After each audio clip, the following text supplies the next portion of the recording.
Good evening friends, કેમ છો?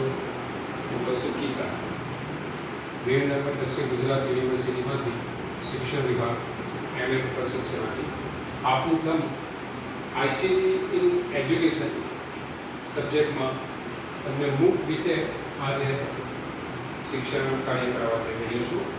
તો મિત્રો, આપણે ઓનલાઈન શિક્ષણની દુનિયામાં જીવીએ છીએ. આજે ઓનલાઈન ટેકનોલોજીનો જમાનો છે. તેમાં MOOC એ એક મહત્વની ઓનલાઈન શિક્ષણ સાથે જોડાયેલી પ્રક્રિયા છે, બાબત છે. એને આપણે જોઈએ. MOOCનો પહેલી વાત આપણે અર્થ સમજીશું. M એટલે કે મેસિવ, એટલે કે વિશાળ જન સમુદાય. એવી જ રીતે O એટલે ઓપન. ઓપન એટલે આપણે કહીએ છીએ કે ખુલ્લું છે, સાર્વજનિક છે, બધા માટે ઉપલબ્ધ છે. એવી જ રીતે O ફોર ઓનલાઈન. ઓનલાઈન એટલે કે ઇન્ટરનેટના માધ્યમ દ્વારા જે આપણે બીજા સમક્ષ પહોંચી શકીએ છીએ. આપણે જે તે સોશિયલ મીડિયા દ્વારા પણ બીજા સમક્ષ પહોંચી શકીએ છીએ. એવી જ રીતે C ફોર કોર્સ. કોર્સ અભ્યાસક્રમ, જેને આપણે ગુજરાતીમાં કહીએ છીએ. એટલે એનો અર્થ ફલિત થાય છે કે ઇન્ટરનેટના માધ્યમ દ્વારા સાર્વજનિક રીતે ખુલ્લું મુકાયેલું વિશાળ જન સમુદાય માટેના જે કોર્સ છે, આ જે કોર્સ છે એ નિઃશુલ્ક છે, મફત છે. વ્યક્તિ પોતાની રીતે પોતાના સમયે એનો અભ્યાસ કરી શકે છે. MOOCનો આપણે આટલો અર્થ સમજ્યા પછી MOOC વિશે આપણે ટૂંકો ઇતિહાસ જોઈશું. તો MOOC એ સૌપ્રથમ આ જે શબ્દ છે MOOC, MOOC, આ શબ્દ સૌપ્રથમ કેનેડાની અંદર પ્રયોજાયો હોવાનું માનવામાં આવે છે. કેનેડામાં 2008 ની અંદર એઠાપાસ્કા યુનિવર્સિટીની અંદર આ શબ્દનું પ્રયોજન થયું હતું. તે સમયે કનેક્ટિવિઝમ એન્ડ કનેક્ટ નોલેજ આ પણ એક મહત્વની બાબતો તે સમયે જોવામાં આવી હતી. આપણે જોશું મિત્રો કે કેનેડાની અંદર પ્રિન્સ એડવર્ડ આયર્લેન્ડ યુનિવર્સિટીના જે બે વ્યક્તિઓ થઈ ગયા, જેના નામ પણ આપ્યા છે અહીંયા કે ડેવ કોર્નિયર અને બ્રાયન એલેક્ઝાન્ડર. એમણે સૌપ્રથમ આ જે MOOC શબ્દ છે એ MOOC શબ્દનો પ્રયોગ કર્યો. આ એનો ટૂંકો ઇતિહાસ છે. MOOC માટે કેટલીક મિત્રો સુવિધાઓ છે, એની જાણકારી આપણે લઈએ. તો એમાં એક ભૌતિક સુવિધાઓ છે, બીજી વિદ્યાર્થી વિશેની જે MOOCમાં જરૂરી છે એ માહિતી, ઇન્ફોર્મેશન સ્ટુડન્ટને લેવાની હોય છે. ત્રીજી છે જે અધ્યાપક છે એ અધ્યાપક માટેની MOOCમાં મૂકવા માટેની માહિતીની જરૂર હોય છે. તો આ ત્રણ માહિતીઓને ટૂંકમાં આપણે સ્ટેપ બાય સ્ટેપ સમજીશું. તો ભૌતિક સુવિધાઓની અંદર મિત્રો જે MOOC મારફત અધ્યાપન અને અધ્યયન, જ્યારે આપણે શિક્ષણ કાર્ય કરવાનું હોય છે, અધ્યાપન અને અધ્યયન કાર્ય કરવાનું હોય છે, ત્યારે જરૂરી છે કે કોમ્પ્યુટર છે, ઇન્ટરનેટ છે, સ્પીકર છે, માઇક છે, વેબ કેમેરા છે, આ બધા સાધનોની જરૂરિયાત રહેતી હોય છે. અત્યારે હું તમને આ જે ઓનલાઈન શિક્ષણ કરાવી રહ્યો છું, તો એના માટે પણ કેટલીક બાબતોની જરૂર છે, સિસ્ટમની જરૂર છે, ઇન્ટરનેટની જરૂર છે. તો એવી જ રીતે MOOCમાં પણ આ જે ભૌતિક સુવિધાઓ છે, જે બેઝિક છે, એ ખાસ અગત્યની છે. બીજો પોઈન્ટ આપણો છે કે વિદ્યાર્થીની માહિતી. અહીંયા MOOCમાં જોડાવા માટે વિદ્યાર્થી માટેની પણ કેટલીક માહિતી, ઇન્ફોર્મેશન આપણી પાસે હોવી જરૂરી છે. કે MOOCની અંદર જ્યારે રજિસ્ટ્રેશન કરાવવાનું હોય છે, તો એના માટેના જે કોર્સનું જે વિષય વસ્તુ છે, ત્યાર પછી એનો જે સમયગાળો છે, ટાઈમિંગ છે, ઓનલાઈન પરીક્ષા લેવાની હોય છે તો એના વિશેની માહિતી છે, અસાઇનમેન્ટ આપવાના હોય, સર્ટિફિકેટ હોય, સર્ટિફિકેટ મેળવવા માટેની ફી હોય, આ બધી માહિતી, ઇન્ફોર્મેશન આપણે વિદ્યાર્થીની માહિતીની અંદર લઈશું. એવી જ રીતે ત્રીજા ક્રમ પર કઈ બાબત લઈશું આપણે કે MOOCમાં જોડાવા માટે જે અધ્યાપક છે, તો અધ્યાપક માટેની માહિતી લઈશું. કે જે લેક્ચરર છે કે પ્રોફેસર છે, તો એના માટેની જે ઇન્ફોર્મેશન આપણે લેવાની છે. તો MOOC પર અધ્યાપન કાર્ય માટે જોડાવા માટે અધ્યાપકે રચેલો જે પદ્ધતિસરનો કોર્સ છે. અધ્યાપક પહેલા પદ્ધતિસરનો આખો એક કોર્સ ડિઝાઇન કરે છે. તો એક કોર્સ લેવાનો હોય છે અહીંયા. ત્યાર પછી એની સાથે સાથે કોર્સ સંબંધિત જે ડિજિટલ સાહિત્ય છે, જે ડિજિટલ લિટરેચર છે, તો એ લિટરેચર બનાવવાનું હોય છે અને તૈયાર કરેલ જે ડિજિટલ સાહિત્ય છે એ ઇન્ટરનેટ પર એને પ્રસારિત કરવાનું હોય છે. એના માટે જે ટેકનોલોજીકલ જે જ્ઞાન છે, ટેકનોલોજીનું જે નોલેજ છે એ પણ જરૂરી હોય છે. મિત્રો, આજે આપણે જે જરૂરી માહિતી છે એ લીધા પછી મૂકના પ્રકારો વિશે વાત કરીશું. મૂકના મિત્રો 3 પ્રકાર પડે છે. એક છે એક્સ મૂક, સી મૂક અને ક્વાસી મૂક. આ ત્રણ પ્રકારને આપણે સ્ટેપ બાય સ્ટેપ સમજીશું. પહેલો છે એક્સ મૂક. હવે એક્સ મૂકની અંદર શું આવે છે તે જોઈએ કે જ્ઞાનાત્મક વર્તનવાદી સિદ્ધાંતની ઉપર આ જે એક્સ મૂક છે એ કામ કરતું હોય છે.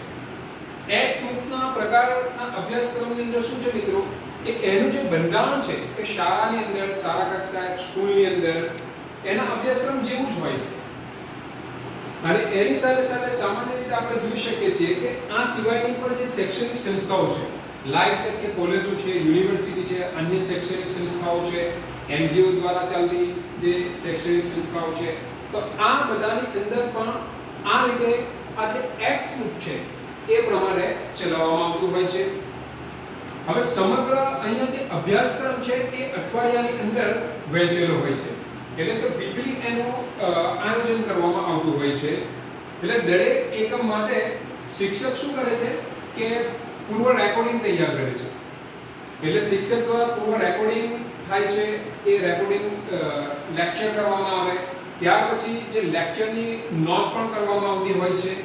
આ બધું પહેલા કરવામાં આવતું હોય છે, બિફોર કરવામાં આવતું હોય છે. અને સાથે સાથે પ્રત્યેક જે લેક્ચર છે એના છેલ્લે શું થાય છે કે ઓનલાઈન ક્વિઝ અથવા તો પ્રશ્નોત્તરી, ક્વિઝ સ્વરૂપે પ્રશ્નોત્તરી લેવામાં આવે, ક્વેશ્ચન આન્સર કરવામાં આવે અને એ રીતે એનું મૂલ્યાંકન થતું હોય છે, એનું ઇવેલ્યુએશન કરવામાં આવતું હોય છે. આની અંદર એના એક્ઝામ્પલમાં આપણે જોશું તો EDX અને કોર્સ એરા.